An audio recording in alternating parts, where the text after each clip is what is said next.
4,2%, 3,6% en alimentos. Y Antonio, ¿por qué en el mercado central y en particular en las verduras? Porque papa, batata y zapallo fueron los tres alimentos que más subieron en lo que tiene que ver, si miramos la inflación de mes a mes, ¿no? De julio a agosto, y ya estamos en el mes corriente de septiembre. Y además es una gran alternativa para poder buscar precios, ofertas, ¿sí? Aquellos que nos están mirando y pueden empezar a evaluar y mirar. Mirá, por ejemplo, zapallo, aquí está 1.000 pesos el kilo, y ahí yo ya te empiezo a preguntar cuánto pagás vos, cuánto paga Lara, cuánto paga Darío, ¿sí? Para saber si vale la pena venirse al mercado central, ¿sí? La feria está de lunes a sábados, desde las 8 de la mañana hasta las 5 de la tarde, ¿sí? Y los sábados hasta el mediodía, para poder hacer una compra general, quincenal, mensual. Ahí Fabio Sora les va mostrando un poco los precios. Ahí veo mandarina, zapallito, manzana, naranja. Bueno, hay absolutamente de todo, ustedes lo saben.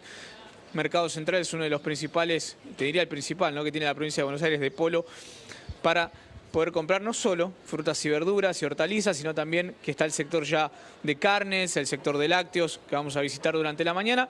Pero bueno, aquí Antonio, un primer pantallazo con la feria minorista y los precios que se pueden conseguir en muy buenas ofertas, ¿no? Ya ahora en un ratito volvemos con vos y vamos a empezar a recorrer un poco el mercado. Ya regresamos. Dale. Gracias. Doctor Labaña, ¿cómo estás? Está bien. Bienvenido. Gracias. Che, contame, ¿cómo se hace un índice de precios? Es bien complejo. Primero lo que uno tiene que hacer es lo que se llama una encuesta de gasto de los hogares, que básicamente lo que hace es representa qué es lo que consumimos todos nosotros en promedio. Sí. El consumo no es el mismo que el mío, no es el mismo que el Lara. Y entonces se busca qué consume la sociedad y se hace una canasta. Una canasta promedio, que no necesariamente representa de vuelta exactamente lo que consumís o lo que consumo yo, sino es el promedio. Con esa canasta promedio se sale a buscar precios. Nosotros recolectamos actualmente unos 320.000 precios. Pero esa canasta promedio es de la Ciudad de Buenos Aires, es de Gran Buenos Aires, de todo el país. Originalmente el IPC se hacía solo en GBA, en lo que es la zona metropolitana. Sí.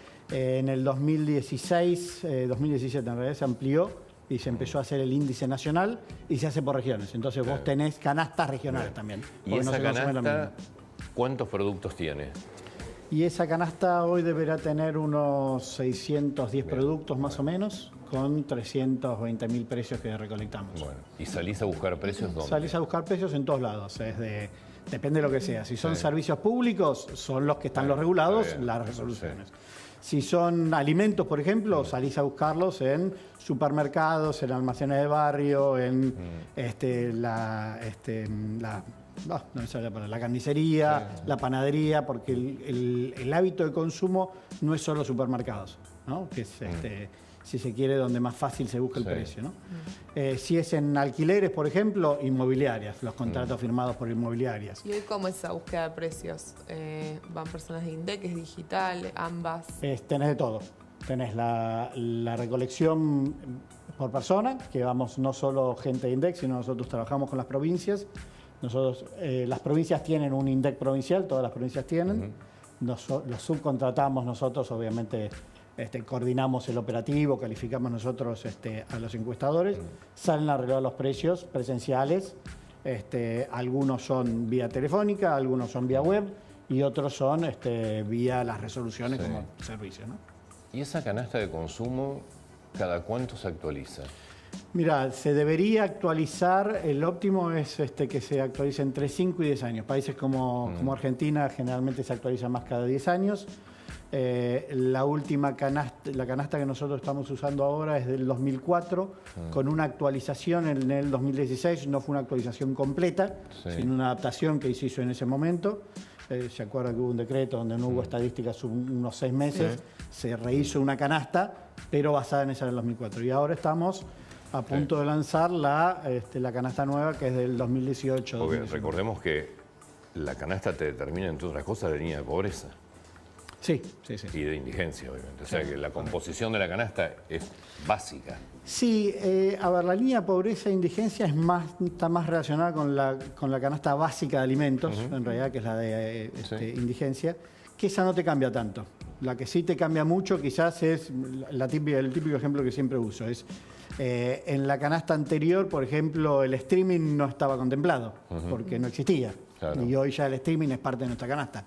Ahora, carne más o menos consumís lo mismo, verduras más o menos consumís lo mismo. Eso no te cambia tanto.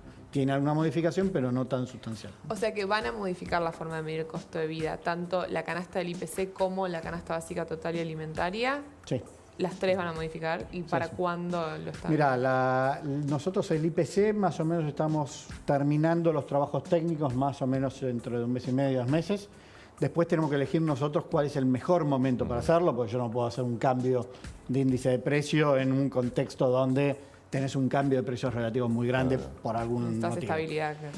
Sí, digo, dentro de la estabilidad que tiene un país como Argentina en términos inflacionarios, pero sí necesitas cierta previsibilidad para que nadie diga me lo estás cambiando para tirar para un lado o para el otro, ¿no? Entonces hay que ser cuidadosos. Ese es el punto. En la historia reciente, cuando se hicieron los cambios, ¿qué registro hay de saltos? Porque, bueno, está claro que es cierto, te pueden acusar de que los cambios se hacen a favor de uno o a favor del otro.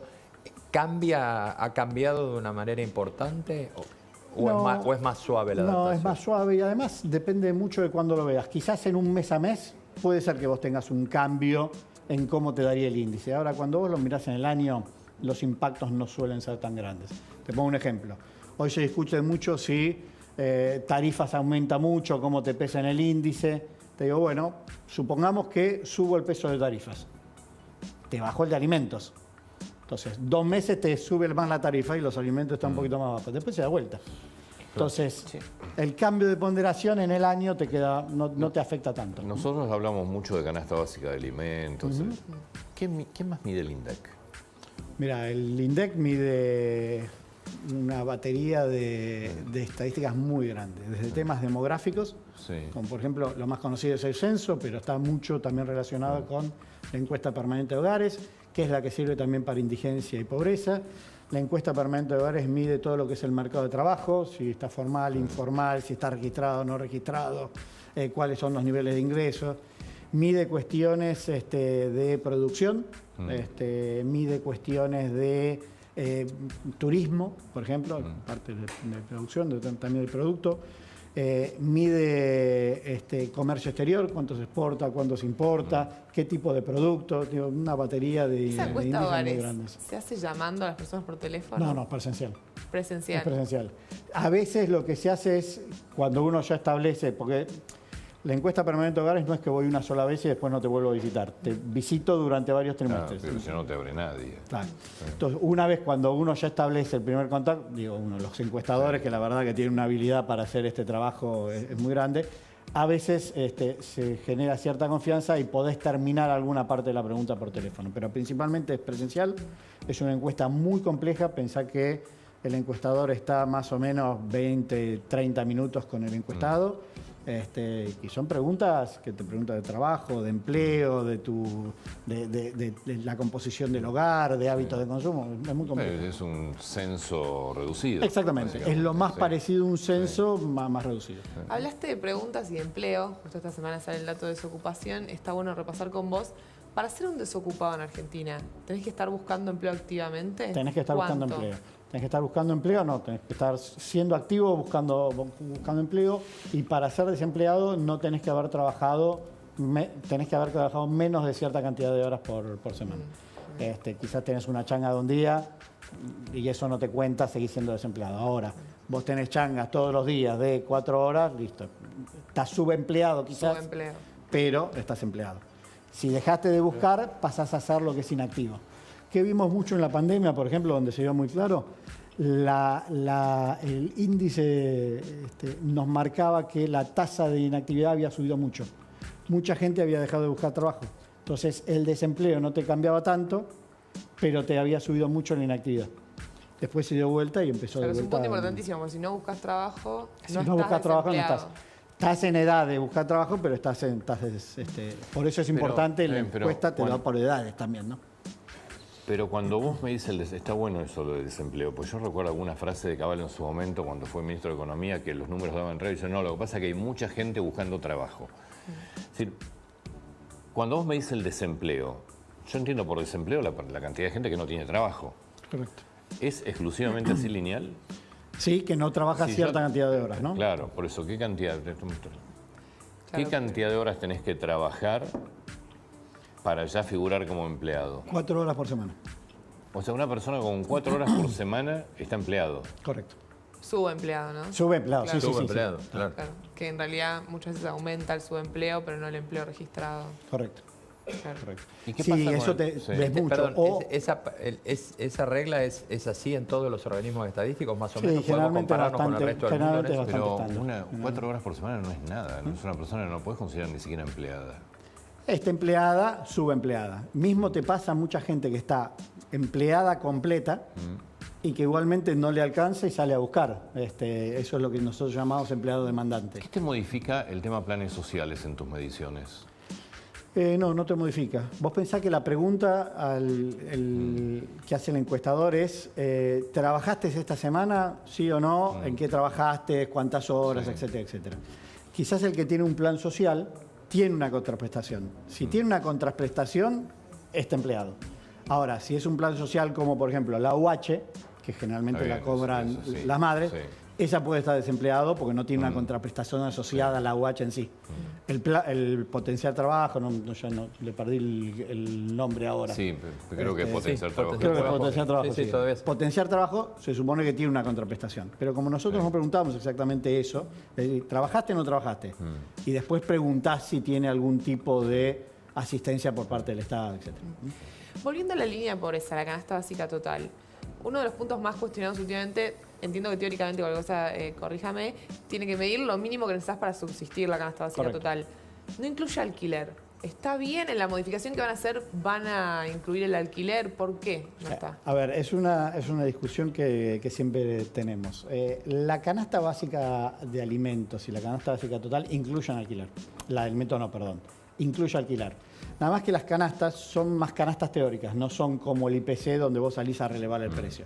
Lo que haces es sacás la canasta básica de alimentos y con un coeficiente se transforma la canasta básica total. Entonces, en ese coeficiente está incluido el alquiler. De un alquiler de Pero está muy de una- alejado, de una claro. carpa. De vuelta, acordémonos que acá estamos hablando de, porque uno quizás tiene Sí, sí, en la alquiler todo a cabeza nivel país, sí. alquilo en Palermo. Eso no es la línea de pobreza. La línea de pobreza es para los deciles más bajos de la población, deciles cómo separás en función Sí. de los ingresos que tenés, ¿no? La canasta de indigencia y pobreza está orientada a medir los deciles más bajos, los que tienen muy bajos ingresos, que no pagan el alquiler de Palermo. Entonces uno quizás Está tiene bien, en la pero cabeza... son 933 Ni de- mil pesos perdón. para una No, familia. pero esa es la canasta, pero esa es la canasta. Básica la total, total para una familia de 4.000. 933. Claro, ahí no 9. está el alquiler. Está. De No, vuelta, Marco, uno no tiene... puede la- estar, está ahí lo que vos no importa. ¿Qué alquiler estás tomando? se toma de vuelta. No es el alquiler el promedio como el IPC que vas y tomás Sí. el precio, ¿no? Esto es una construcción que se hace. Claro, perdón, no hay ningún alquiler en un centro urbano grande. No, claro. exactamente. Ni de Buenos Aires Y ni de ninguna otra Y después provincia. también tenés que considerar que no todo el mundo paga un alquiler, aunque estés en la línea Sí, de sí, pobreza, sí, ¿no? Porque podés Claro, estar... yo pensé que venía por ahí la explicación, que antiguamente no se Tenés pagaba mucho. un Vos alquiler. pensás que en la ciudad de Buenos Aires, por ejemplo, alquila solo el 35% de la población. Uno piensa que es mucho más, es solo el 35% No, a mí me de parece la mucho, población. 35%. Jujuy es 9%. Entonces, cuando vos eso lo metés en toda la canasta, claramente el precio de alquiler es más bajo. Jujuy, la ciudad o la provincia de Jujuy. La provincia. No hay problema. Solamente el 9% de El alquiler. 9,5%, no sé exacto. ¿Te acordás así otras ciudades, otras provincias? No, pero quizás alguno me lo puede pasar y ahora te digo. Esos son datos que salieron del censo. Qué bárbaro, 9%. Es de las ciudades, de las provincias que menos Sí. alquiler tienen más nivel de propietario, digamos. Y la ciudad de Buenos Aires es lo que más alquiler tiene. Entonces Que uno tiene su lógica. tiene su también, lógica sí. en la mente. Uno también a veces se pierde en lo que es la realidad del microclima en el que uno vive, mi realidad, tu realidad, y otra es cuando uno Sí, lo cierto. lleva a la generalidad de todo el país, ¿no? Donde Cuando ves estas nosotros, cosas. cuando nosotros decimos la canasta no incluye alquiler, estamos mintiendo. Incluye. De vuelta, es una construcción teórica. Sí. Claro, la perdón, quería decir, canasta. tampoco no está descripto en No, los ítems de la la que canasta. nosotros Digo describimos... para que quede. Sí, por eso. Este tema un poquito más técnico, más complejo, trato de simplificarlo. Para canasta de indigencia y pobreza, lo que se hace es, se mide la canasta básica de alimentos, que es así, están bien, publicados los esa alimentos. está clara, el que tomate, tiene el alquiler, zapallo, sí, la sí, papa, ese sí. está Mucha harina, con el mucho precio. arroz. Le falta proteína. Tiene un poquito de todo, ¿eh? Está bastante equilibrada. Es una mezcla, no te digo que es una canasta sana, porque no es el objetivo de una canasta básica. Hicimos nosotros con una nutricionista ese ejercicio. Por eso, no es una canasta sana, Mucho hidrato. pero tampoco es una canasta que descuida las calorías mínimas que tiene que tener un adulto mayor, un niño, porque ya siempre. ¿Esa se va a actualizar ahora? ¿Esos Esa se alimentos? actualiza, esa generalmente, seguramente lo vamos a actualizar el año que viene. Estamos, Ok. primero actualizamos el IPC, después actualizamos las canastas y cuando actualicemos la canasta actualizamos la pobreza. Yo tengo una última pregunta. ¿Cuál es tu relación con el Ministerio de Economía, con el presidente? Es decir, ¿se meten en el tema INDEC? ¿Te no. consultan qué estás viendo, qué no estás No. Absolutamente nada. No, la relación que tengo es de No, la está- información que... Vos protagonizás un la hecho INDEC. que no es inédito, pero en los últimos 20 Sí, que años no continúa. existió. Claro. Y sos protagonista de una continuidad que no existe en la historia reciente de la Argentina. Sí, lo cual me pareció una muy buena señal en términos institucionales. Es muy sano. Sí, te diría que para mí la primera señal ya vino cuando me nombran a mí, no porque me hayan nombrado a mí, sino por el gesto de haber puesto a alguien que no era parte de ese espacio político. Cuando me nombra el presidente Fernández, yo acuérdense que había venido de jugar la elección, que habíamos perdido obviamente, en otro espacio político que fue por afuera. Fue ahí donde el presidente, en ese momento el presidente Fernández, me convoca para, necesito a alguien que no sea de mi espacio político, que se haga cargo. Esa fue una primer buena señal de darle una continuidad de un INDEC que había venido recuperando su credibilidad. Segunda señal positiva es que el presidente Milei, que claramente tampoco formaba parte yo de la Libertad Avanza, viendo que funcionaba bien el INDEC, decida la continuidad. Y desde el punto de vista institucional, yo creo que los institutos estadísticos tienen que tener esto. Tienen que ser autárquicos. Primero que autárquicos, Completamente. pero además tienen que tratar de separarse de los cambios de gobierno, que es justamente lo que le da más credibilidad también, ¿no? Marco, muchísimas gracias. Gracias a ustedes. Muy atento.